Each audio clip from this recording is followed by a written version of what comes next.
5 vaccines to choose from to contain the spread of the coronavirus in Cameroon. Government works on a health protocol to save lives from the ravaging threats.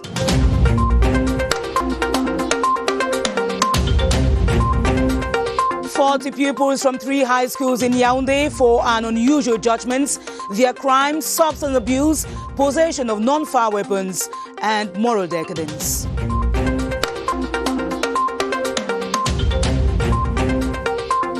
The Cameroon People's Democratic Movement, the CPDM, on the road to reorganize the basic organs of the party for victory in upcoming polls.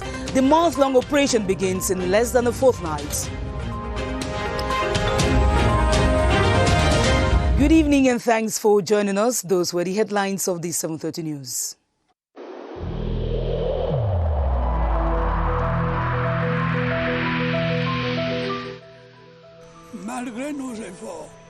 Despite our efforts, COVID-19 plunged many families into mourning and seriously hampered the functioning of our economy and society.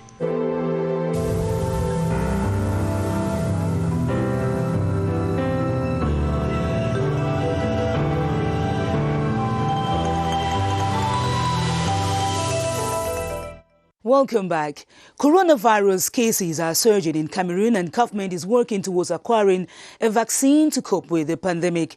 The country has 5 vaccines to choose from and the health protocol to guide their use is being developed. Public Health Minister Manawuda Malashi says priority will be given to severe sufferers, but patients must willingly accept the shots. Emmanuel Mvemni reports.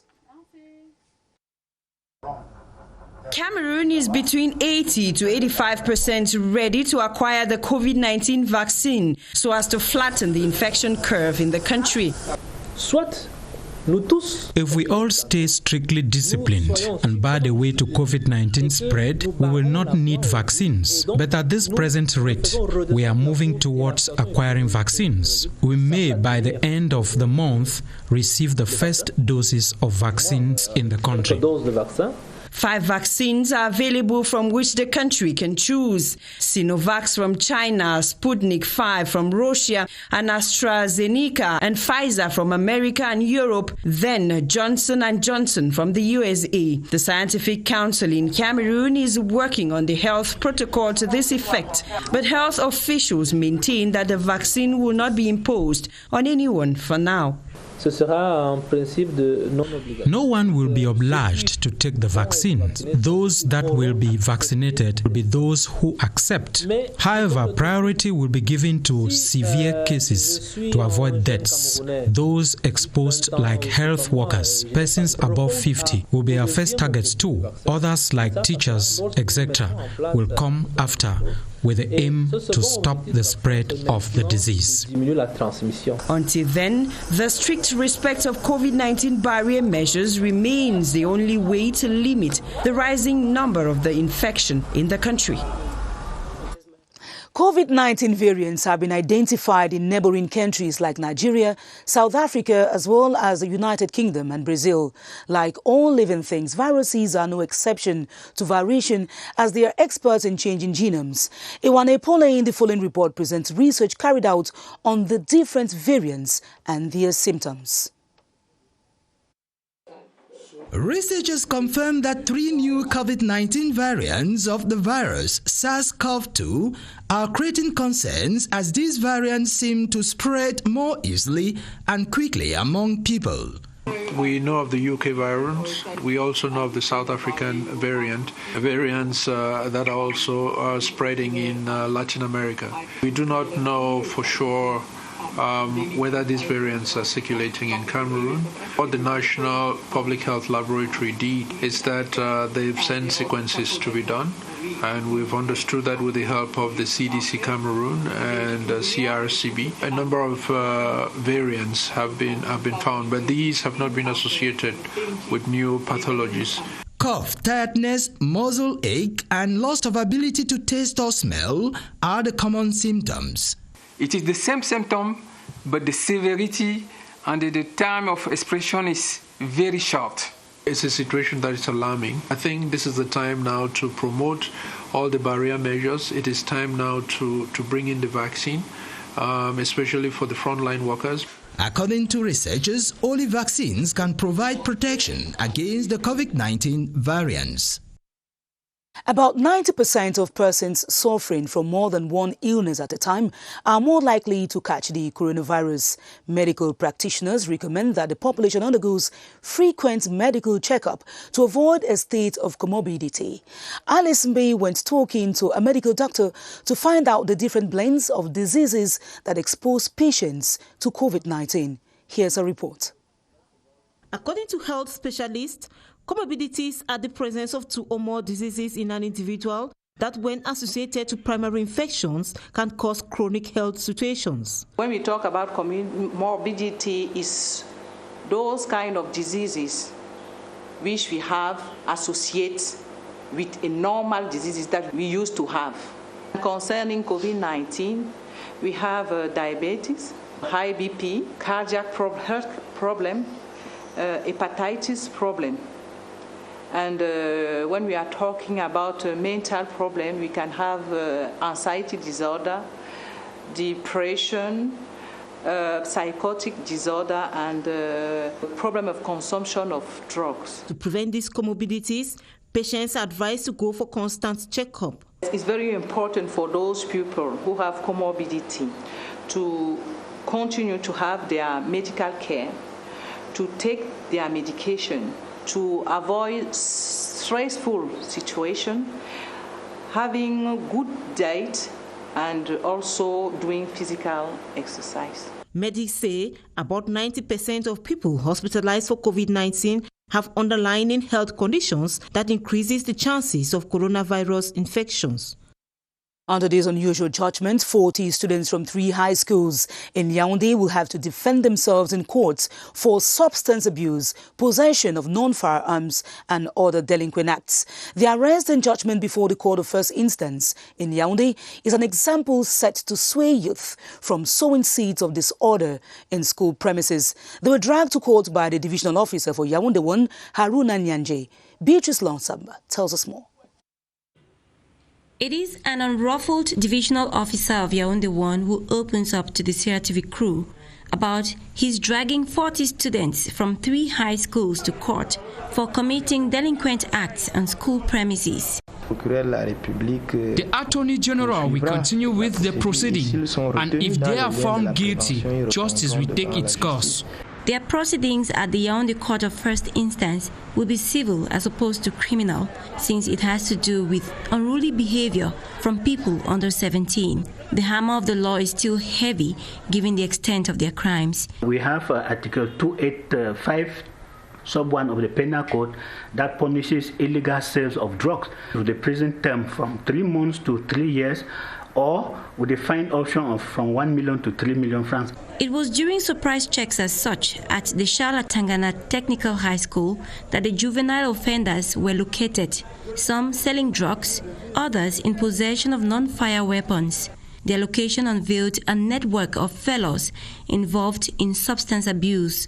Government Bilingual High School in Coleton is one of the 3 schools from where students caught pants down were picked up as drug and alcohol use peaks in these unsuspecting studious places. We have a couple of students in each class who inform us when there are fishy things going on within the class. And following the scene, administration says it intends to keep a closer watch on schools, envisaging planting a police post nearby if absolutely necessary, and increase patrols to keep schools from turning into crime scenes when they should rather teach morally sound persons. The appalling level of moral decadence in the school milieu has prompted governments to consider tightening rules and regulations with sanctions included. The Minister of Secondary Education, Professor Lanova Longia, has enjoined regional delegates to embrace the challenge. This was done via video conferencing. This is what she had to say. Social media activities, no child should take part in. If we find a child who takes part in it, then that child really wants to be dismissed. We have to find a team and work also with Minpostel on how to suppress a nasty video such as this. All the schools must have sensitization. There must be strong collaboration with Student Teachers Association, APA. Every school, look at the duties of the disciplinary masters and review their hours such that they are having more work which is disciplinary than work that is pedagogic. On to women's issues now. Cultivating leadership qualities in order to improve on performance has been spotted as strategic for success. Women of the Prime Minister's office, led by the Special Advisor No. 3, Do Better, exchanged on the virtue during exposés, leading to the 36th International Women's Day. Christian Chiatam reports. Male and female workers at the PM's office united for a common purpose: the launch of activities leading to the commemoration of the 36th edition of the International Day of the Woman.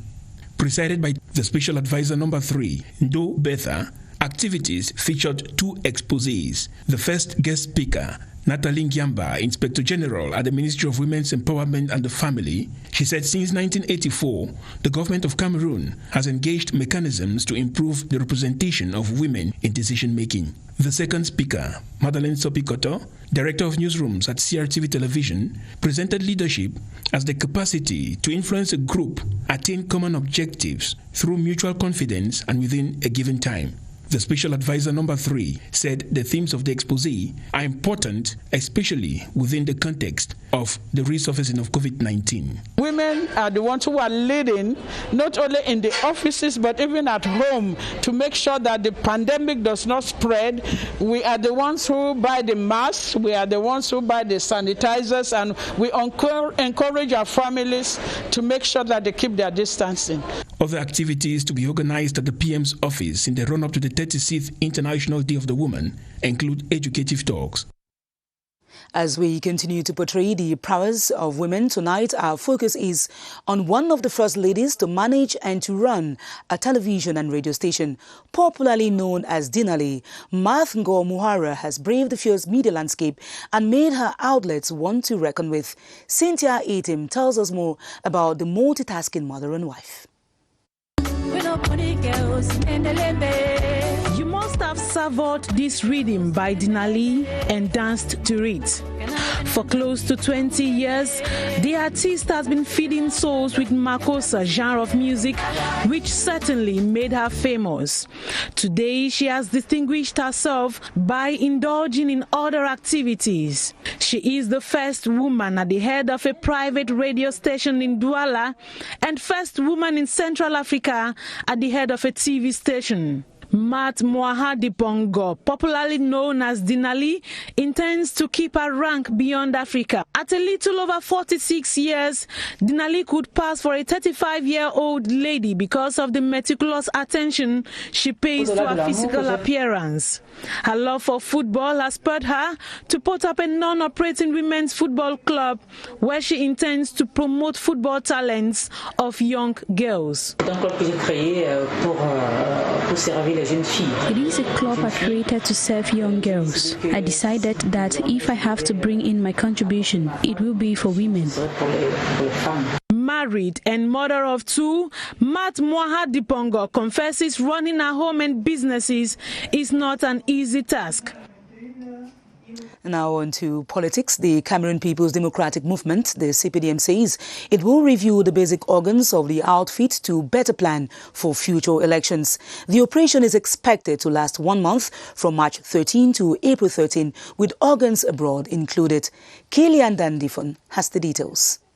The process to renew the basic and specialized organs of the CPDM in the country and abroad is called validation. What people call generally reorganization or renewal of the basic structures, meaning the cells, the branches, the subsections and the sections. It does that every 5 years. The instructions are from the national chair of the party relayed in a circular signed by the Secretary General of the Central Committee, Jean Kwete. The question is, any hidden agenda? There is nothing hidden. In fact, This exercise that is to be carried out is in conformity with the basic text of the party. Therefore, this exercise is legitimate. This exercise is legal. This exercise is predictable. The validation process is clear to the architects. Our militants in the next 1 month will be busy to ensure that they show that they are real and that they are serious and that they have conviction. The CPDM leaders say the reorganization of the basic organs of the party is to prepare for future elections. And on to other news, the steering committee of the second phase of the support program for the modernization of public finances has laid the groundwork for the third phase of the German support project. In an evaluation meeting in Yaoundé, chaired by the committee president, who is also the director of the budget of the Ministry of Finance, stakeholders examined 5 areas of impact made in the second phase, with emphasis laid on tax management. Mukwele Princewell Aduma tells us more.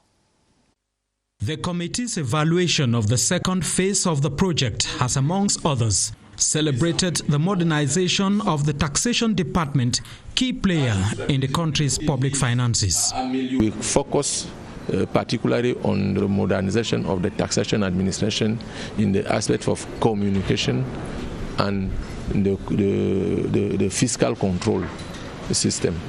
Transparency and efficient management of money allocated for public use discussed on this platform, an articulation of German-Cameroon partnership in fostering development. The second phase will be extended to the regional level. So in terms of program development, we will continue in our field of cooperation. But we will go one step down from the national level also to the local level. Also focus on the support to the fiscal decentralization process. The third phase of the PANFIP project, stakeholders agree, will further tailor Cameroon's public finance management towards meeting international standards in the CEMAC zone, where the country wields an influence. New professors in gynecology and obstetrics who performed brilliantly at the African Board Examination CAMES 2020 have been hailed. They were supervised by Professor Jean-Marie Cassia and the Endoscopic Human Reproduction Center, Cresser, as well as the Faculty of Biomedical Sciences. Inangakebi reports on the academic honors paid them today in Yaoundé. It was all joy and gratitude to God Almighty to discover the Professor of Gynecology and Obstetrics, Claude Cyril Noah Ndua, who hailed as the overall best during the 2020 African Board of Examination, dubbed CAMES, to qualify as a full professor. His colleague, Madame Ngo Esther Meka, also excelled brilliantly during the same examination. These professors brought honor to the country and to Cresser, where they carried out their practical training under the supervision of Professor Jean-Marie Cassia. We are so happy for them, for the Cameroon, and very, very happy for what the First Lady and the President of the Republic did to have this institution who can build Cameroonians for tomorrow. The special ceremony to honor the 2 new professors was a moment to receive advice from eminent professors of medicine, notably Professors Jean-Marie Cassia, Eben Musi, and Tetanye Ekwe. We are grateful. We want to say thank you to God, to the Lord. Thank you to Professor Jean-Marie Cassia, who is our boss here, the head of the department. Thank you to all our teachers of the faculty. Also to our patients, because we know they were praying for us for this achievement. Humility, continuous research, and closeness with their patients is just what is required for future success and progress in the profession. I will contribute to help to ameliorate the well-being of adolescents, young girls especially, and to act on the research on breast cancer in young women. Have been called upon to train other young doctors and render service to their fatherland, Cameroon, that has supported them to become professors up to this level. Pride of place was given to ecumenical prayers, during which the men of God praised the Almighty for their intelligence and cautioned the need for them to always invoke the Spirit of God for healing mercy. Other highlights during the event comprised the academic honors following the blessings of their academic robin with champagne, a memorable day for Krasser and the family members as well as well-wishers.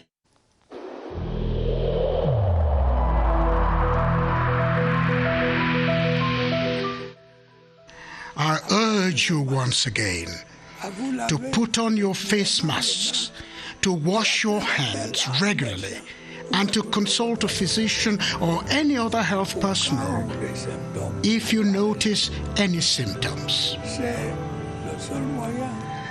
This is the only way to save lives and to curb the spread of the virus.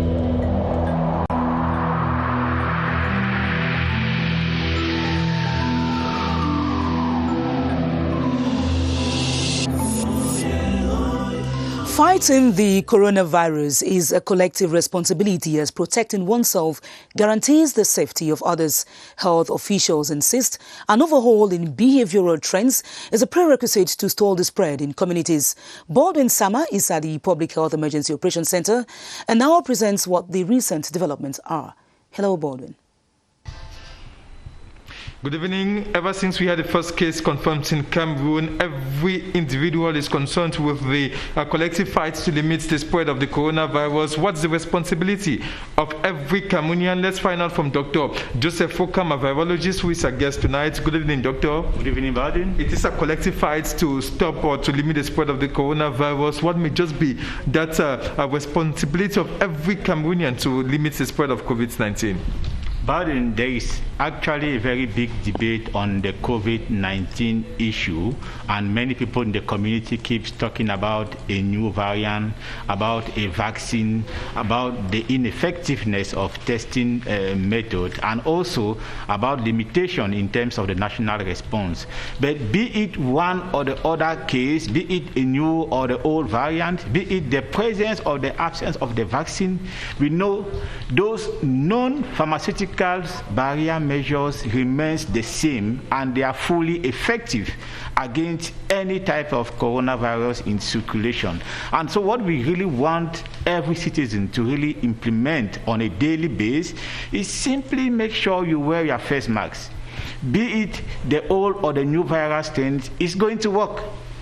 Secondly, also, people should also understand, be it a vaccine present or absent, wearing of face masks, washing your hands remains an effective tool, and a vaccine will never replace those effective complementary prevention methods. Thank you so much, Dr. Joseph Fokam, for being our guest this evening. It is clear we each have to play our own role in limiting the spread of this deadly virus in Cameroon. Back to you.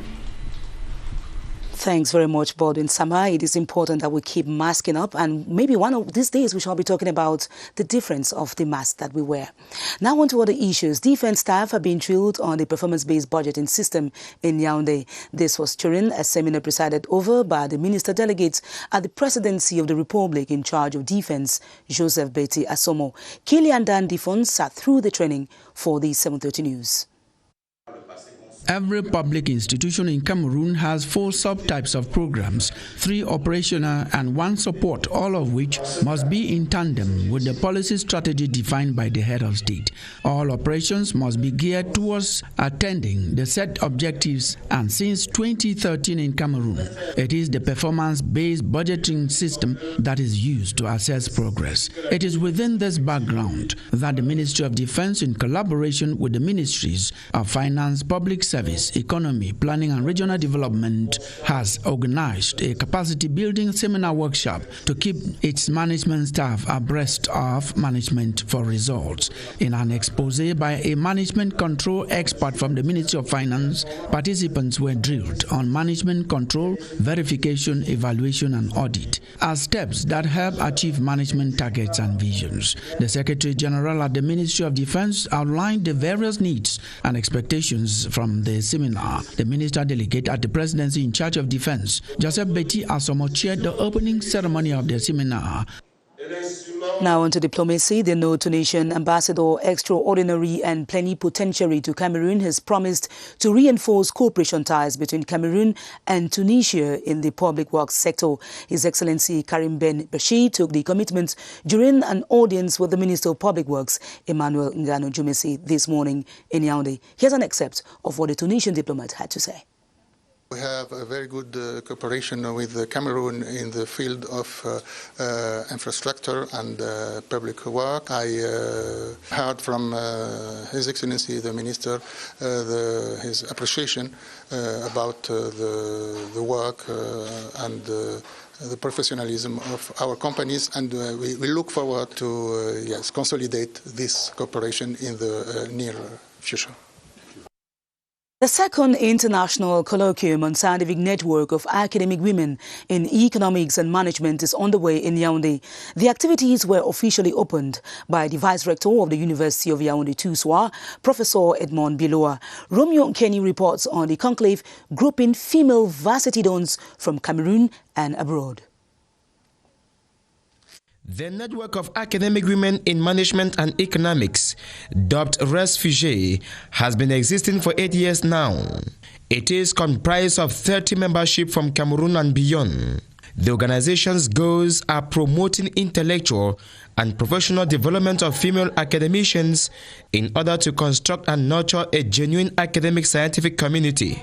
The second international colloquium of the scientific network is placed on the theme Sustainable Development, Quality of Life and Well-being. The institution Yaoundé 2 will make sure that women who teach here and do research here lack nothing as far as the research interests are concerned. For 2 days, workshops, debate and presentations start the get-together. A lot of new issues, new strategies, new development issues will emerge, especially as it concerns women. Participants are also committed, reiterating the fight against COVID-19 pandemic. In other news, President Paul Biya has given special gifts to the International Civil Defense Organization to mark its 90th birthday. The gifts were handed over to the organization's Secretary General, Maria Tuyab, in Yaoundé today, and it was at a joint ceremony at the Ministry of External Relations attended by Territorial Administration Minister Paul Atanganji. Charles Ebune reports. Here they are, the gifts of the President of the Republic to the Secretary General of the International Civil Defense Organization to mark the 90th anniversary of the organization. They comprise a logo of the organization plus the statue of the founder of the organization. The statue of General George Saint-Jean, who is the founder of this organization back to 90 years ago. So Cameroon wanted to show its full commitment to this organization. The handing over ceremony takes place at the Ministry of External Relations in a joint ceremony presided over by Minister Mbela and Territorial Administration Minister Paul Atanganji. I'm very proud of my head of state of my country because it was a surprise. I was not waiting such a gift, such a gesture. Today, the International Civil Defense Organization is headed for the very first time by Cameroonian-born female Secretary General Maria Tuyab, and she has been in the country for some time now in her first ever international trip. It will be a big gift, and we will bring it in our headquarters in Geneva, and it will be a big mark of Cameroon. To mark the total commitment of Cameroon to the organization, President Paul Biya has therefore decided to offer these gifts to the organization to mark its 90th birthday as part of Cameroon's commitment to international civil protection. And on a sad note, a delegation of members of the CPDM Central Committee is condoling with one of theirs, Minister Philip Mbargambua, who lost his wife a couple of days ago. On the demise of Mrs. Madeleine Mekongo Mbargambua, they extended the heartfelt condolences of the party national chairman, His Excellency Paul Biya. Kilian Dandifon has the details. It was a delegation of 10 from the Central Secretariat of the Cameroon People's Democratic Movement, the CPDM, led by the Central Committee Secretary General Jean Kwete. They came with a message of comfort and compassion from their national president Paul Biya and wife Mrs. Chantal Biya, who herself is the honorary president of the women's wing of the party.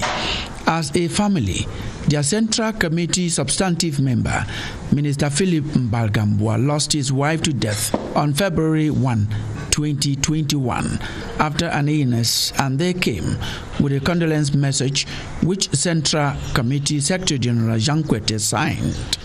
Visibly touched by the death of his wife, Madame Madeleine Mekongo Mbargambua, the bereaved Minister Philip Mbargambua could be seen feeling comforted by members of his political family.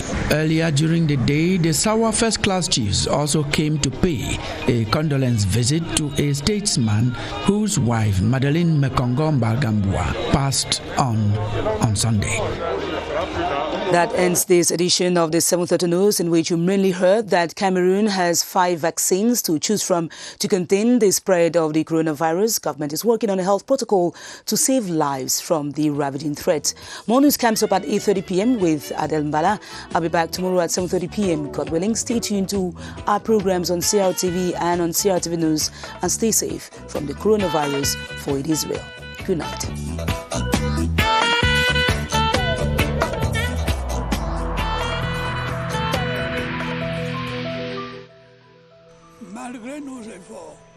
Despite our efforts, COVID-19 plunged many families into mourning and seriously hampered the functioning of our economy and society.